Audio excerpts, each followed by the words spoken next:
नमस्कार दर्शक बंधु मु प्रदीप आपण मानक स्वागत करुच्ची आजिर आउ एक नया भिडियो तो आपण मैंने समस्ते जानते वर्तमान राज्य रे निर्वाचन होगापाई जाऊँगी अर्थात आसंता 13 तारिख रु प्रथम पर्यायर ओडिशा रे जाकि भोट ग्रहण हम तो से विभिन्न प्रकार राजनीतिक दल भिन्न भिन्न प्रतिश्रुति नहीं लोक मान प्रति भोट व्याख्या करुँच तो सही परिप्रेक्षी रे उभय राज्यर बीजेडी एवं बीजेपी द्वारा वर्तमान जाकि इस्ताहार जारी करा जायछि।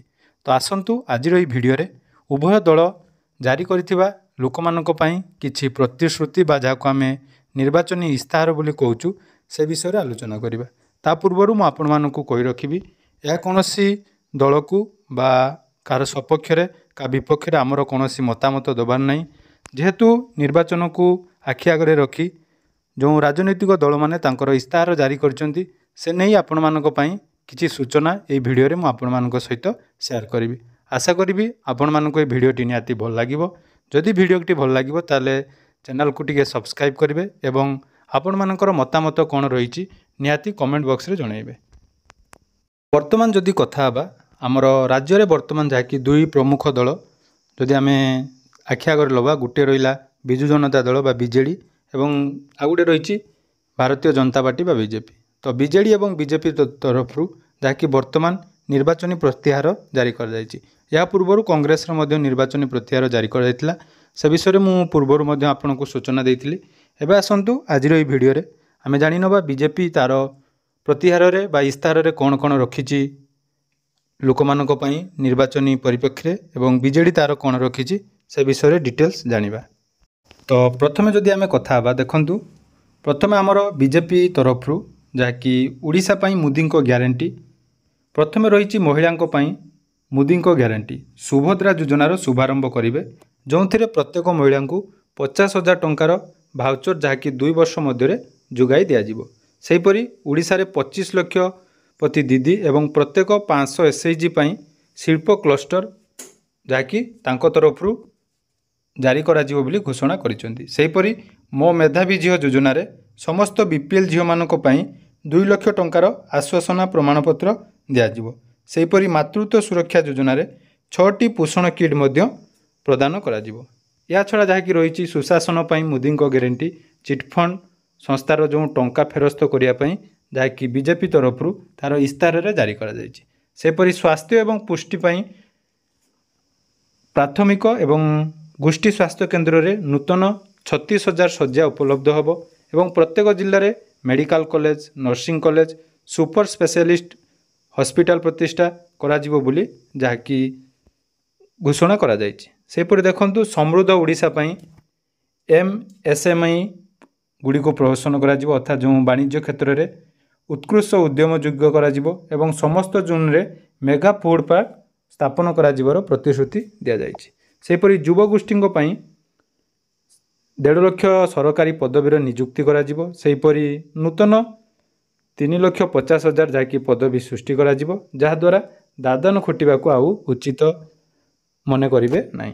एबे देखंतु आउ जाऊ रहिछि निर्वाचन प्रत्याहार कृषक समृद्धि पई आपण मानकर धानर क्विंटाल पिछा 3,100 टंका जहाँकि करा जिवो एवं डीबीटी माध्यम रे आपण को 48 घंटा मध्य टंका मिलिबार व्यवस्था करा जिवो बोली कहा जायछि। सेहीपरि धान बिक्री समय कौन कटनी छटनी समाप्त करा जिवो एवं देखंतु जहाँकि मत्स्यजीवी मानक पई 10,000 टंकार वार्षिक भत्तार व्यवस्था करा जिवो। सेहीपरि जनजाति कल्याण पई केन्दुपत्र तुराली कल्याण योजना मदसिंह हाथ खर्च आदिवासी छात्रों को वार्षिक 5,000 टंकार सहायता राशि प्रदान करा जिवो एवं समाज कल्याण पई पीएम आवास योजना जल जीवन मिशन पीएम सूर्यघर योजना बुणाकार समनिधि योजना एहीपरि मागणा विद्युत मध्य आपण मानकु प्रदान करा जिवार सूचना दिया जायछि। सेहीपरि उड़िया भाषा एवं अस्मितार परिचय देई तांको तरफरु पर्यटन क्षेत्र में ओडिशा तृतीय सर्वबृहत पर्यटन स्थली रे परिणत हेबो एवं प्रत्येक जिले में जहाँकि सुखिला महाप्रसाद वितरण पई महाप्रसाद वितरण केन्द्र प्रतिष्ठा करा जिवो बोली बीजेपी तरफरु तार निर्वाचन इस्ताहार रे प्रकाश करा जायछि। सेपरि देखंतु ओडिशा निर्माण पई 75,000 किलोमीटर ग्रामीण एवं राज्य राजपथ निर्माण हेबो।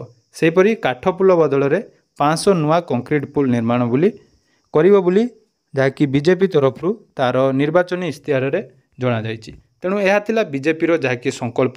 ଯଦି ବିଜେପି ବର୍ତ୍ତମାନ ସରକାର କରେ ତାହେଲେ ଆପଣମାନଙ୍କୁ ଏହିସବୁ ଯାହାକି ସହାୟତା ଯୋଗାଇ ଦେବ ବୋଲି ପ୍ରତିଶ୍ରୁତି ଦେଇଛି। ଏବେ ଆସନ୍ତୁ ଜାଣିବା ଯାହାକି ବିଜେଡ଼ି ତରଫରୁ ଆପଣମାନଙ୍କୁ କ'ଣ କ'ଣ ନୂଆ ନୂଆ ସ୍କିମ୍ର ବା ନୂଆ ନୂଆ କ'ଣ ଯୋଜନା କରାଯିବ ତା ବିଷୟରେ ଜାଣିବା। ତ ଦେଖନ୍ତୁ, ପ୍ରଥମେ ଯାହାକି ରହିଛି ବିଜେପିର ପରେ ବିଜେଡ଼ିର ଯେଉଁ ରହିଛି ନିର୍ବାଚନୀ ପ୍ରତିହାର, ସେଥିରେ ଆପଣଙ୍କର ରହିଛି ନୂଆ ଓ ଛାତ୍ରବୃତ୍ତିରେ ପୁଅମାନଙ୍କୁ ବାର୍ଷିକ 12,000 ଟଙ୍କା ଏବଂ ଝିଅମାନଙ୍କୁ 14,000 ଟଙ୍କା ପ୍ରଦାନ କରାଯିବ। ଆସନ୍ତା 5 ବର୍ଷ ମଧ୍ୟରେ 2 ଲକ୍ଷ ସରକାରୀ ଚାକିରି ଯୋଗାଇ ଦିଆଯିବ। ସେହିପରି ସ୍ୱୟଂ ଯୋଜନାରେ ଯାହାକି ଋଣର ପରିମାଣ ଜାଣିଥିବେ 1 ଲକ୍ଷ ଟଙ୍କାରୁ 2 ଲକ୍ଷ ଟଙ୍କାକୁ ବୃଦ୍ଧି କରାଯିବ ଏବଂ କୌଶଳ ଏବଂ ଉଦ୍ୟୋଗ ବିଶ୍ୱବିଦ୍ୟାଳୟ ସ୍ଥାପନ କରାଯିବ। ଷ୍ଟେଟ୍ ଇନଷ୍ଟିଚ୍ୟୁଟ୍ ଅଫ୍ ଫ୍ୟାସନ୍ ଟେକ୍ନୋଲୋଜିର ପ୍ରତିଷ୍ଠା ହେବ। AI ବିଶ୍ୱବିଦ୍ୟାଳୟ ସ୍ଥାପନ ହେବ। 100ଟି ସ୍ଥାନରେ ଇକୋ ଟୁରିଜିମ୍ ଯାହାକି ବନ୍ଦୋବସ୍ତ କରାଯିବ। ସେହିପରି ଦେଖନ୍ତୁ, 20ଟି ସହରକୁ ବିକଶିତ କରାଯିବ। 4ଟି ମେଗା କ୍ଲଷ୍ଟର ଯୋଜନା, ଭୁବନେଶ୍ୱର, ଖୋର୍ଦ୍ଧା, ପୁରୀ, କଟକକୁ ମେଟ୍ରୋର ରେଳ ବ୍ୟବସ୍ଥା କରାଯିବ।